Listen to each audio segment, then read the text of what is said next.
Thrilled and honored to have this opportunity to be with you today on this very momentous occasion, the 20th anniversary of Canada Helps. I really hope that you receive my words in a good way, with an open heart and, of course, an open mind.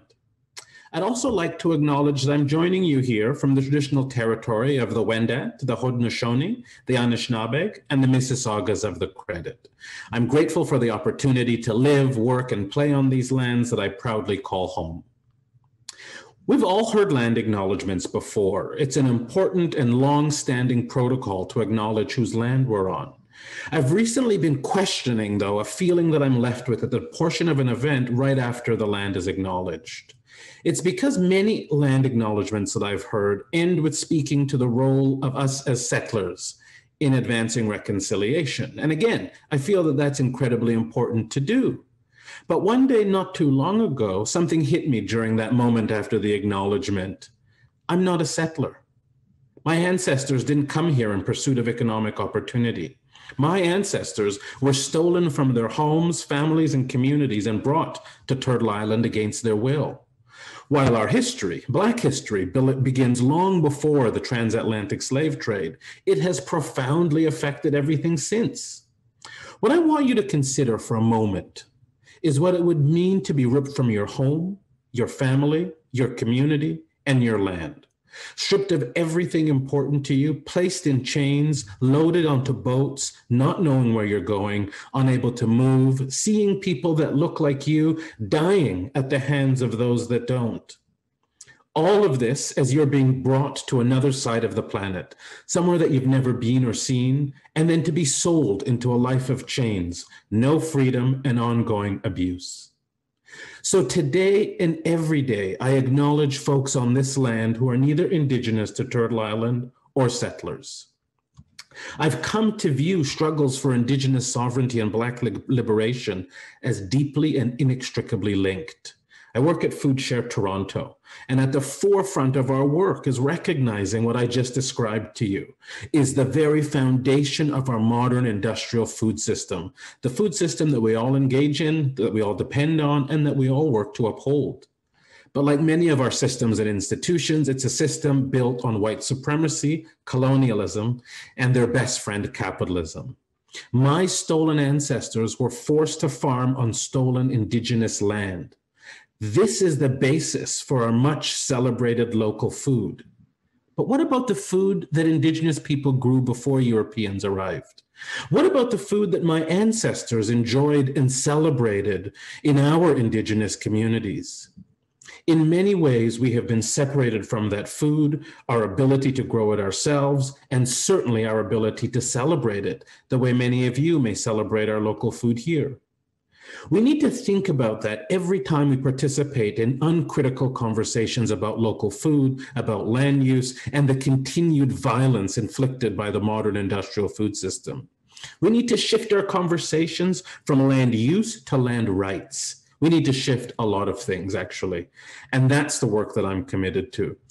My colleagues and I do what we can to bring about justice through acknowledging that these injustices and the violence that have occurred and that continue to occur on this land is really important grounding for us. It's why I've made several trips in solidarity and to offer material support to Indigenous land defenders at 1492 Landback Lane. Land defenders who continue to be forced to resist colonial and state-sanctioned violence through continued land theft, anti-Indigeneity, and genocide. Today, March 11th, is day 259 at Landback. I urge you all to consider how best you can show your material support for Indigenous land defenders who bravely continue to resist. You know, these state-sanctioned inequities are omnipresent, unfortunately far from being a thing of the past, especially on this land. Today, they affect who has food to eat and who doesn't. These injustices go as far as to affect who gets hired to lead the solution finding when it comes to challenging things like food insecurity and poverty, both at the public policy level and even in our nonprofit organizations and charities right across this country.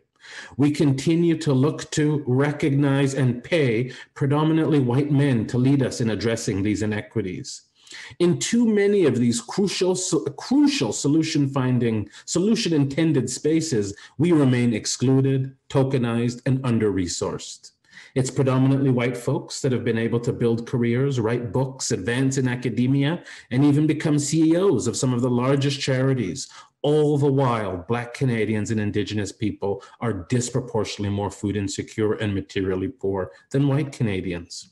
Across this country, the highest rates of food insecurity are found among households that identify as Indigenous or Black. In Canada, Black people are 3.5 times more likely to be food insecure than white people. It's not because we're Black or Indigenous or because we're vulnerable to food insecurity. It's because of widespread anti-Black racism and anti-Indigeneity in all of our systems, institutions, and public policies. White supremacy is a public health crisis, one that we've yet to vaccinate against. We're not going to combat white supremacy in a one-day workshop, a conference, or even a punchy talk. We're also not going to solve it by ticking a box on our organization's training calendar. It involves profoundly rethinking the ways in which our systems work and ultimately act as barriers to the very things that our lives depend on: land, food, water, and housing. We can reimagine, redesign, and rebuild in a way that centers equity and allows us all to thrive. If there's one good thing to come of this pandemic, it is the possibilities for what comes next. If we focus our collective energies on dismantling the systems and the very organizing principles that created these inequities once and for all.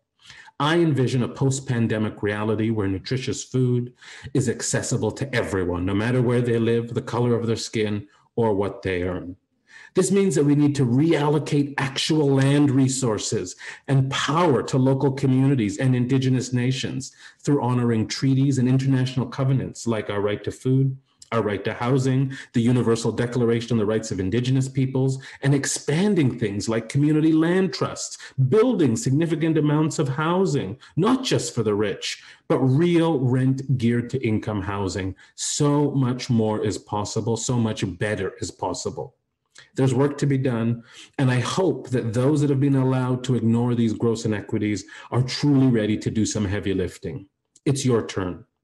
I hope you have received what I've shared with you in a good way and with an open heart and an open mind. Thank you.